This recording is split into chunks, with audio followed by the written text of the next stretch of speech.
One of the things that troubled me about me when we were doing this season of The Shy and doing my own research, I'm a stage performer primarily, and from that's where my love lies the most. And so it's all about research when you're doing a play, and I'm sure it is for television as well. But this was the first time I was going to play in a role that had a trajectory and 9 episodes and it's such a heavy subject, right? So I started doing research because I needed to be prepared, taking that theater brain to the television.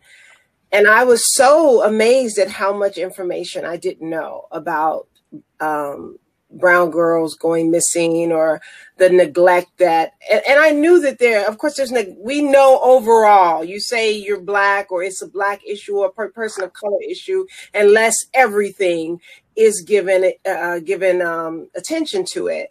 But when you're specific and you say something as huge as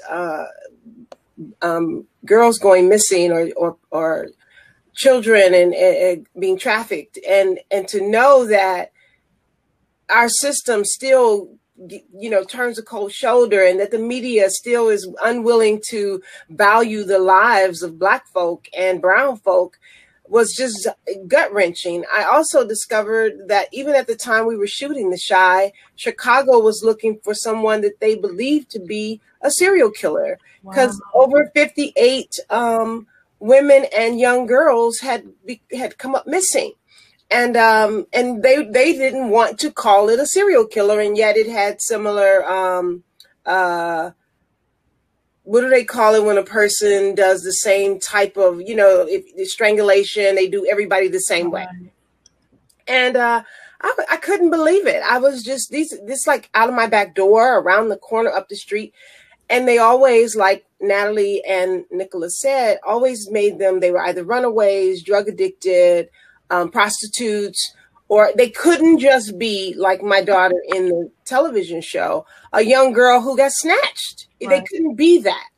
And yet they could be Natalie Holloway, who went on vacation. And unfortunately, she is an innocent child, and she did meet a horrible fate.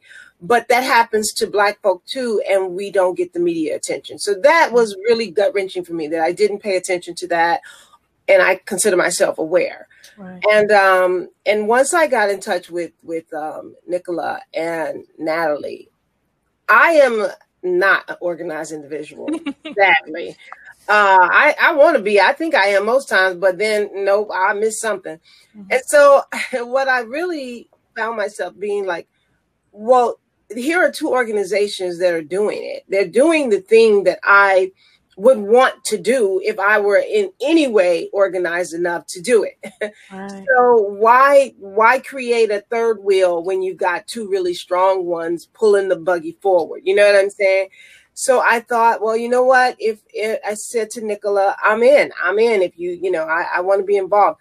Now, my schedule is crazy sometimes, and I don't have the, availability, but I can always lend my voice, my face, my followers, it can always be something I'm promoting and something I am drawing awareness to, and I can be used as some kind of a vessel. And so I made that commitment to Natalie. I said that to her. We never met, we never talked.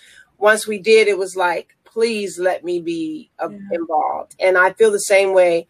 I haven't had my live with Natalie, but I'm gonna say the same thing because I am empowered by both of these women.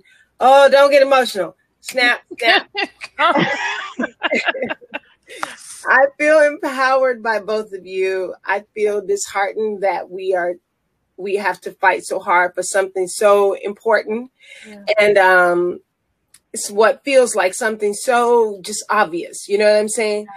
Yeah. And so I just want to be involved, and I want them to be able to reach out and say, use me in a way that they can. And I just make a promise to myself, not even to them, to just be available and be ready, So that's all. That's how we met. That's what I want to do.